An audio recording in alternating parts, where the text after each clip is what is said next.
Assalamu alaikum. Урматтуу туугандар, урматтуу мекендештер, урматтуу кыргызстандыктар. Мен айта турган оюм, сөзүм акыркы убакыттарда көп сөздөрдү угуп, ар жерде ар кандай жаңылыктарды угуп көргөн эми чыдамым кетип калды. Алардын бардыгы туура азыр менин деле достчулугумда Facebook'та бар. Анын эжелери бар, достору бар, жана башка жакын туугандары бар дегендей. Бирок мен туура түшүнгүлө аргасызмын. Ошол силер колдоп аткан инсан Жогорку кеңештин 2 жолку төрөгазы Нурланбек Шакиев. Сени иниң менен мен мамиле кылышып жүрөм. Анын бир да жамандыгын көргөн эмесмин. Бирок сенин ким экендигиңди мен өтө жакшы билип бүттүм. Ушул ким кандай бир баш көтөргөн адамдар болсо, Ташиев менен мамиле кылдырбаш керек, сенин максатың.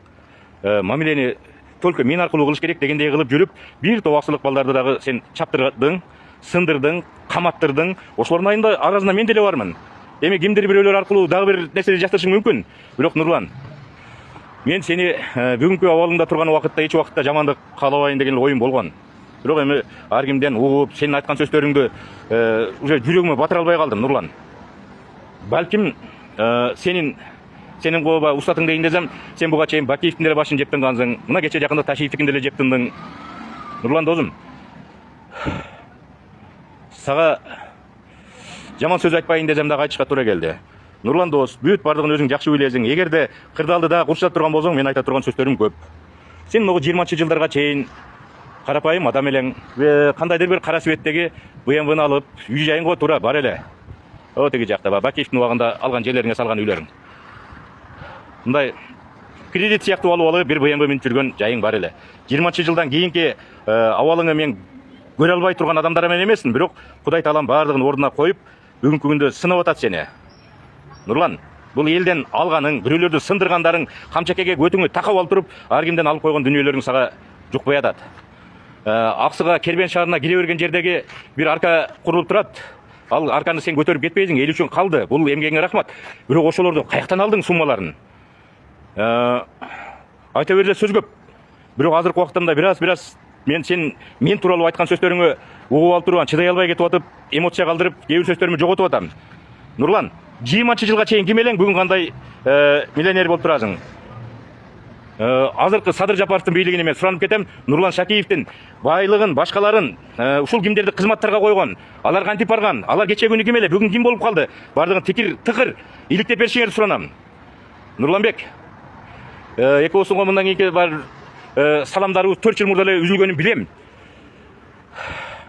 Мыногу кечеги окуялар кандайча кызматтан кетип калганын өзүң жакшы билесиң да. Бүт бардыгы 75 аксакал дегендерден бардыгы сенин планың болгон, аны өзүң билесиң.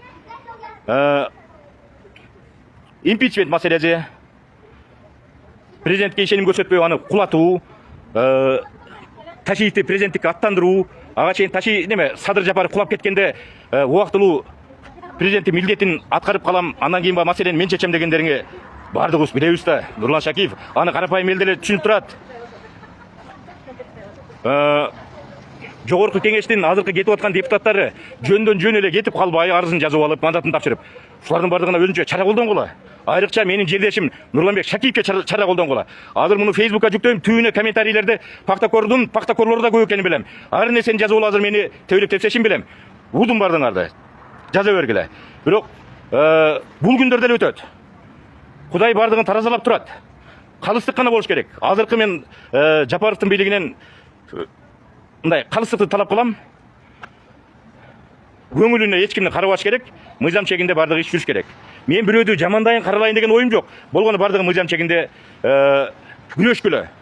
Анан мандатын тапшырып коюп, төрагалыгын тапшырып коюп эле кетип калса, бул менен бүтүп калды болбойт, урматтуу Садыр Жапаров. Камай турган адамы барбы? Камагыла. Булар деле бизди каматкан убагында бир убакыттагы ошол ата журтчу, райондо координатору мен болгом. Мекенчилинде да координатор мен болгом. Жыйынтыгында 1,5 жыл мурда сүйлөгөн сөзүм үчүн мен алып барып камашып туруп 3 жыл пробация бериш койду. Мен кайсы күнөм үчүн? Бул пробация дегениңер дагы баягы кекилтегине сыйып коюп экен. Жыл албай калдым, кыймылдай албай калдым. Мен да бала чакамды багышым керек, эркин жүрүшүм керек эле. Мени бирөө сындап койгон үчүн эле ушундай азаптуу тозоктуу күндөрдө калып калышым керекпи? Ушулардын бардыгына менин жердешим коңшу айылман болот. Аксыда Нурлан Шакиев күнөөлүү. Егер дагы бир провокация жасап, аркы берки дагы бир нерселерин уюштурам десең, колуңан келгенин кыл, Нурлан. Мен сен менен до конца күрөшүп деле жүргөм, күрөшө берем.